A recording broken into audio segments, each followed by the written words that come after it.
Greetings and welcome to the second part of my top 30 games of 2019.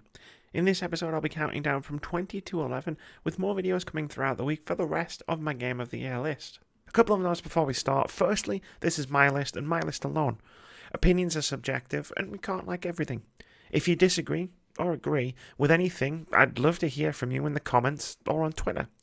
Secondly, I haven't played everything that came out this year. No one has. This list is as complete as I can make it from games I have played, all of which I've made impressions videos about in the last year. If a game you love isn't here, there's a fair chance I just didn't get around to playing it. So with that out of the way, let's dive right into the list. Number 20. I don't think there was a game more gloriously over the top as Devil May Cry 5 in all of 2019. At least not one which revelled so much in its absurdity. And I'm using absurdity as an absolute positive. The latest Devil May Cry game is an absolute blast in just about every way. It's a game that wants to make sure you're having fun at all times, whether that's with its cast of quirky characters, with its sometimes bonkers cutscenes, or with its slick action gameplay. I quickly fell in love with this game for multiple reasons, not least of which was its tone. It's a game that never takes itself too seriously, which means you're in for some brilliant camp action akin to a fun 80s action movie.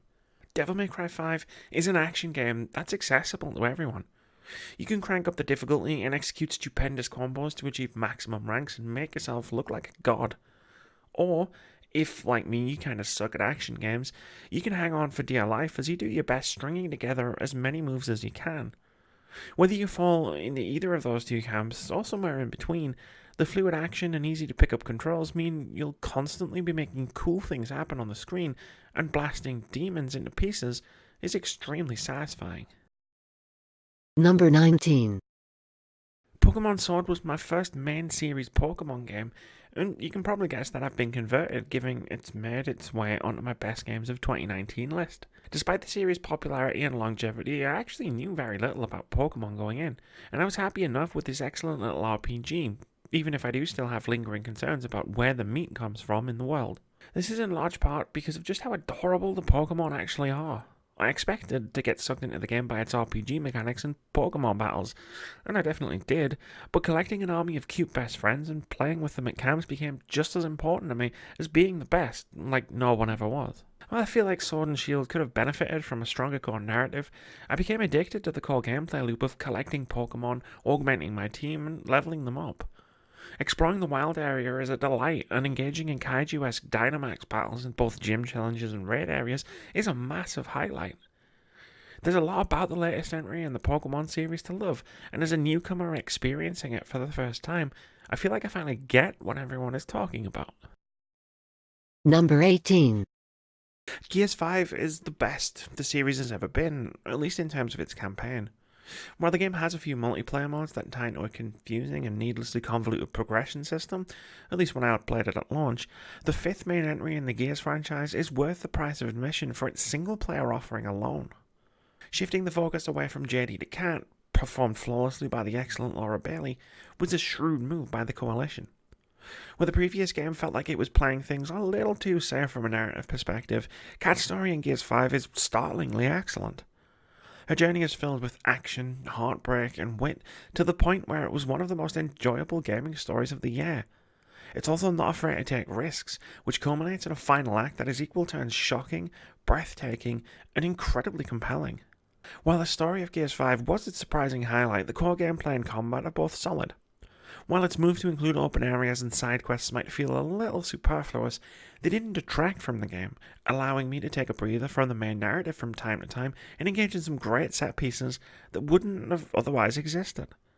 They gave us more Gears, which, when the game is this good, isn't exactly a bad thing. Number 17. Judgment is the perfect jumping in point for someone like me who only caught wind of the Yakuza series really late, but was fascinated by what I saw and wanted to be a part of it. I played Yakuza 6 last year and really enjoyed it, so much so that it ended up in my Game of the Year list, but I felt lost wading into the long-running narrative in its 7th installment. Judgment took everything I enjoyed in Yakuza 6 from a gameplay perspective, but reset the story, with new characters, a new premise, and an entirely new narrative. The result was a game I loved every minute of. Rather than being a Yakuza story, Judgment focuses on a private investigator looking into a serial killer tearing through Kamurocho, taking its cues from legal thrillers rather than gangster stories. While the grittier, more grounded tone of Judgment doesn't mesh as well with the insanely over-the-top combat, I really enjoyed following the story and slowly unraveling the mystery at its core, helped by its well-written cast of characters, particularly Kaito, the wisecracking sidekick. Sure, it seems a bit weird when the otherwise straight-faced legal drama throws you into a martial arts street fight with some gangsters that ends when you pick up a nearby bicycle and smash some heads in, but the fighting is a nice change of pace that helps break up the story segments. If you've ever been intrigued by the Yakuza series, but put off by the thought of playing 7 meaty games to catch up, I can highly recommend jumping into Judgment. Number 16. Beat Saber is a game you've probably seen at some point in time on social media, being as it's one of the best virtual reality games you can experience right now. Ostensibly, it's a fairly straightforward music rhythm game. You hold 2 not lightsabers for legal reasons, and need to smash blocks that fly towards you in time to the beat of whatever music you're playing, usually having to swipe in specific directions. Occasionally, you need to dodge what Fallout 76 players would refer to as instant death zones. It's also the kind of game you'll see in videos online and wonder how on earth you can keep track of what's going on. At least I thought that before I actually gave it a go. The truth is, once you've got the VR headset on and you're in the game, it's actually a lot more intuitive than you might think. After taking a few minutes to adjust, I ended up spending almost an hour during one of our charity streams besting the League of Legends song on one of the higher difficulty settings. It's actually kind of difficult to describe how satisfying and addictive an experience it is to play Beat Saber unless you've already experienced it for yourself. When you're in the zone, you feel like an absolute badass, and it's simply a tremendous way to experience music. I haven't dabbled in the modding scene yet to expand my library of music, but I get excited just thinking about plugging some of Mick Gordon's Doom soundtrack into this game, or some One Winged Angel. Maybe at the next charity stream. Aside from Star Trek Bridge Crew, it's my absolute favourite VR game ever made, and it's easily one of my favourite games of 2019. Number 15. I love video games' ability to whisk me away to brand new places and really immerse me in the experience of existing where I otherwise never would be able to. Usually this takes the form of an epic science fiction setting or a beautiful fantasy world. But truth be told, if you ask me what kind of gaming world I'd truly want to live in, and this is something I've answered on a past episode of Friendly Debates, I'd choose a place like Porsche without hesitation. There's just something about living an idyllic life in a peaceful town surrounded by lovely villagers that really gets me. That's the type of experience my time at Porsche offers. A chance to get away from epic quests, doomsday scenarios, and live service games and relax amongst good company, working the land and building things. If only it was such a simple goal to achieve in real life. My time at Porsche isn't just one of my top games of 2019 because of its chilled and charming town, however. It's also a solid simulator, and one that's incredibly difficult to put down once you're in the swing of it. There's a whole lot to do in the game, and you'll constantly be working your way through your goals, whether you're trying to gather materials, finish a job, tend your land, go on a date, or so many other activities. I constantly got so sucked into doing whatever was next on my list that I'd play for hours without even realising it. Although, I never did find a pumpkin pie for my bear though. Number 14. Anime Dark Souls with vampires sounds reductive, but that kind of describes Code Vein pretty perfectly. Although I was worried that it might not have been a good game after some wobbly pre-release demos, it turned out to be a fantastic one instead, with some really great additions and twists on the Dark Souls inspirations it uses as its foundation. Sure, it builds itself on a lot of the standards of the genre, as much as you can call Souls-like a genre, and it does so well. But it's the ways in which it's different that make Code Vein one of my favourite games of the year. Chief amongst those differences is the way the game approaches classes. You start off with a small selection of fairly standard fantasy RPG classes and collect new ones as you progress.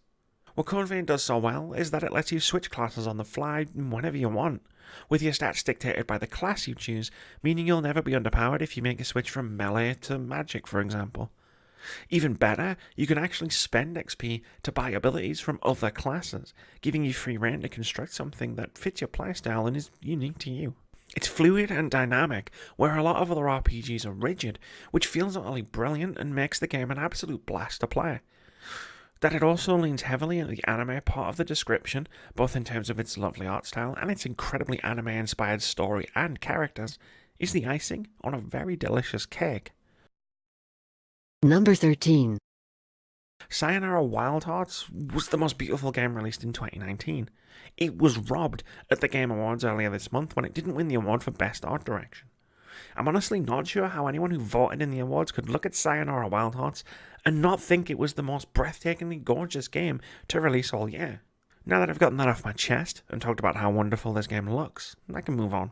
Sayonara Wild Hearts is a superb experience, well worth the price of admission, even if it is only about 90 minutes long on your first playthrough.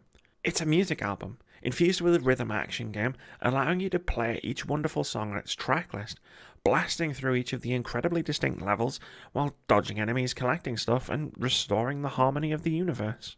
Despite its length, Sayonara Wild Hearts is a game that offers a ton of replayability, whether to beat your previous scores or to simply listen to the game's fantastic soundtrack one more time. Sure, you could stream the album, and it's definitely worth adding to your rotation, but it can't quite match the experience of playing the album. When you're in the flow, it's almost transcendent, and exactly how you should experience the music. Number 12. This is one of the most surprising games Nintendo has ever greenlit, and not just because it was announced and then released in rapid succession. I've been calling on Nintendo to make more diverse spin-offs of its core franchises by partnering with indie developers for years. I just never thought they'd actually do it, and never in my wildest fantasies did I see a game like Cadence of Hyrule coming out if they did. Make no mistake though, this isn't a Crypt of the Necrodancer game with a Zelda skin. In fact, it's quite the opposite. Cadence of Hyrule is a fully fledged top-down installment in the Zelda series, crossed with the fantastic rhythm action, dungeon crawling goodness of Brace Yourself games previous, complete with everything you've come to expect from Zelda, and some absolutely banging remixes of the series' iconic soundtrack to play along to. And, if you decide to turn off rhythm mode, you'll still have a pretty excellent Zelda Tactics game on your hands. Part of me can't help but look at Cadence of Hyrule with one eye on a bright future, wondering what other indie dev collaborations Nintendo might have cooking. But even standing on its own merits, Cadence of Hyrule is a genuinely excellent video game and a worthy entry in the pantheon of Legend of Zelda games. Number 11.